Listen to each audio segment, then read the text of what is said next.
इस वीडियो में बताई गई सारी जानकारी पब्लिक प्लेटफॉर्म पर उपलब्ध है। इसमें ऐसी कोई जानकारी नहीं दी गई है जिससे हमारे सुरक्षा बलों की गोपनीयता भंग होती है। डिफेंस डिटेक्टिव सेना का सम्मान करता है और उन्हीं जानकारियों के आधार पर काम करता है जो सार्वजनिक रूप से मौजूद है। दोस्तों, बांग्लादेश में अगले साल फरवरी में चुनाव होने वाले हैं। इलेक्शन के बाद जिसे मेजॉरिटी मिलेगी उसकी सरकार बन जाएगी। लेकिन सवाल तो यह है कि बांग्लादेश की जो केयर टेकर गवर्नमेंट है उसके चीफ एडवाइजर अगली सरकार के लिए कैसा बांग्लादेश छोड़कर जाएंगे। आर्थिक रूप से खस्ताहाल बांग्लादेश, कंगला बांग्लादेश। यह सवाल इसलिए क्योंकि बांग्लादेश एक सीवियर इकोनॉमिक क्राइसिस के दौर से गुजर रहा है। बांग्लादेश की मीडिया चीख चीख कर बता रही है कि बांग्लादेश की अर्थव्यवस्था के जहाज में एक नहीं, दो नहीं, कई कई छेद हो चुके हैं और उस जहाज की हालत पिछले कई दशकों में सबसे ज्यादा खराब हो चुकी है। किसी भी अर्थव्यवस्था के तीन आधार स्तंभ यानी पिलर्स होते हैं। पहला है बैंकिंग सेक्टर, दूसरा है नॉन बैंकिंग फाइनेंशियल इंस्टीट्यूट्स और तीसरा है शेयर मार्केट।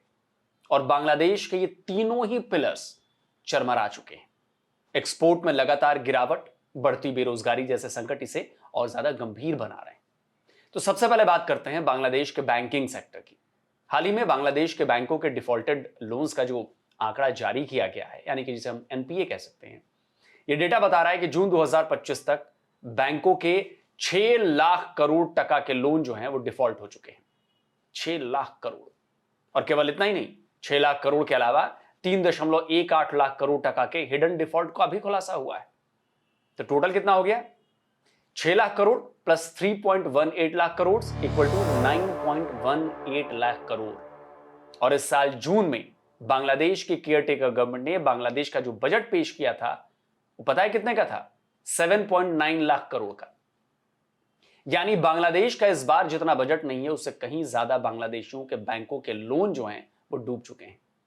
सोचिए क्या हाल है बांग्लादेश के बैंकों का। अभी सरकार और बैंक से जुड़े अधिकारी इसके लिए पिछली सरकार को जिम्मेदार ठहरा रहे हैं और कुछ लोग पिछले साल देश भर में हुई हिंसा और तख्ता पलट को। बांग्लादेशी अखबार प्रथम आलो की रिपोर्ट बता रही है कि पिछले साल अगस्त में आवामी लीग की जो सरकार थी शेख हसीना की, उस सरकार के गिरने के बाद बैंकिंग सेक्टर में डिफॉल्ट लोन सामने आने लगे।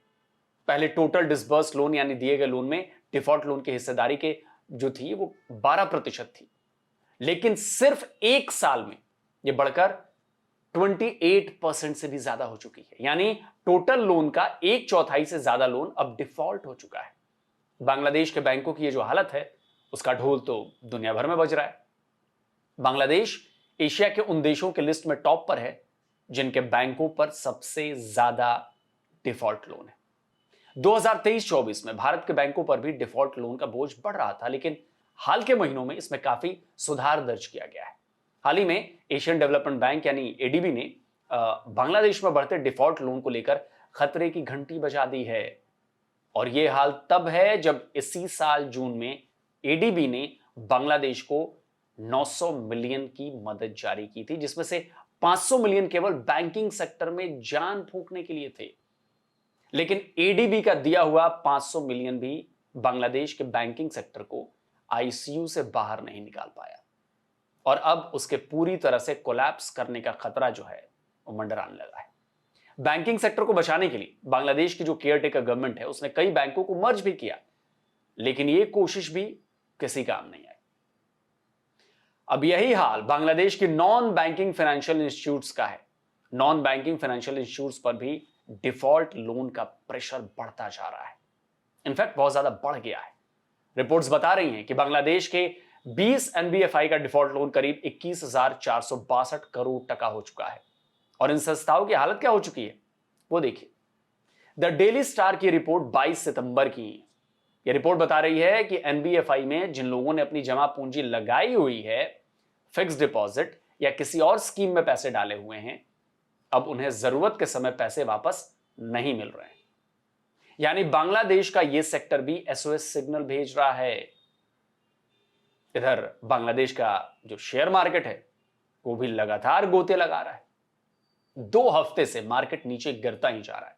ढाका स्टॉक एक्सचेंज में 397 कंपनियां लिस्टेड हैं, जिनमें से 98 के शेयर अब 10% से भी नीचे पहुंच चुके हैं, जबकि इनमें से 40 से ज्यादा के शेयर 5% से भी कम हो गए हैं। तभी मैं कह रहा था कि बांग्लादेश की इकोनॉमी के तीनों पिलर्स दरक चुके हैं और इनके कभी भी भरभरा कर गिरने का खतरा मंडरा रहा है। और रही सही कसर अमेरिका के टैरिफ ने पूरी कर दी है। अमेरिका ने बांग्लादेश पर 20% का टैरिफ लगाया है। अब कहने को तो यह भारत से बहुत कम है, लेकिन इसका असर बांग्लादेश के एक्सपोर्ट पर बहुत तगड़ा पड़ रहा है। बांग्लादेश से अमेरिका किए जाने वाले एक्सपोर्ट में 1.25 बिलियन अमेरिकी डॉलर की गिरावट का खतरा मंडरा रहा है। और केवल अमेरिका ही क्यों, बांग्लादेश से मलेशिया होने वाले एक्सपोर्ट में भी कमी दर्ज की जा रही है। रिपोर्ट्स बता रही हैं कि अमेरिकी टैरिफ की वजह से अगस्त में बांग्लादेश का एक्सपोर्ट जुलाई की तुलना में 3% कम रहा। और एक्सपोर्ट्स तो यह अंदेशा जता रहे हैं कि अगले साल बांग्लादेश से अमेरिका होने वाले एक्सपोर्ट में 14% यानी कि 14% की कमी हो जाएगी। इसका मतलब क्या है? मतलब यह है नुकसान ही नुकसान, जिसका नहीं है कोई समाधान। इसीलिए मैं कह रहा था कि अगले साल जब नई बांग्लादेश की सरकार आएगी तो वो क्या करेगी? पाकिस्तान की तरह कटोरा लेकर अमेरिका, चीन और दूसरे देशों के सामने भीख मांगेगी? और क्या? तो कंगलुओं के कंगलू होने पर ठप्पा लग रहा है। और ये कंगला देश बहुत तुम लोगों ने गलती की है भारत से पंगे लेकर। देखते चलो अभी क्या क्या होने वाला है। और जो हिंदुओं पर तुम लोगों ने अत्याचार किए हैं वहां पर भगवान सब देख रहा है। और भगवान की जब लाठी चलती है तो उसके आगे कोई नहीं बचता। पाकिस्तान भी नहीं बच पाया हमारे भगवान के आगे, बांग्लादेश भी नहीं बचेगा। वक्त है सुधर जाओ, नहीं तो फिर देखते रहो। फिर मत कहना कि किसी ने बताया नहीं, हम तो बता रहे हैं, लगातार बता रहे हैं। दोस्तों, आज का ये वीडियो कैसा लगा कमेंट करके अपनी राय दीजिए। और जिन दोस्तों ने अभी तक डिफेंस डिटेक्टिव को सब्सक्राइब नहीं किया है, भाई चैनल सब्सक्राइब करिए, फ्री है सब्सक्राइब करना। और बेल आइकन जरूर दबाइए, ऑल नोटिफिकेशन को ऑन करना मत भूलिए, ताकि हमारे द्वारा अपलोड किए गए हर वीडियो की जानकारी आप तक फौरन पहुंच जाए। जल्दी मिलता हूं एक और नए वीडियो के साथ। नमस्कार, जय हिंद। तो अगर आप चाहते हैं मुझसे बात करना, मुझसे कोई सवाल पूछना, तो फैन कॉल पर आप मुझसे कनेक्ट हो सकते हैं। फैन कॉल में ये सुविधा है कि आप अपने हिसाब से वहां पर जाकर टाइम स्लॉट बुक कर सकते हैं कि आपको फलाने दिन मुझसे बात करनी है, फलाने टाइम पे मुझसे बात करनी है। लेकिन ये भी बता दूं कि ये पेड सर्विस है।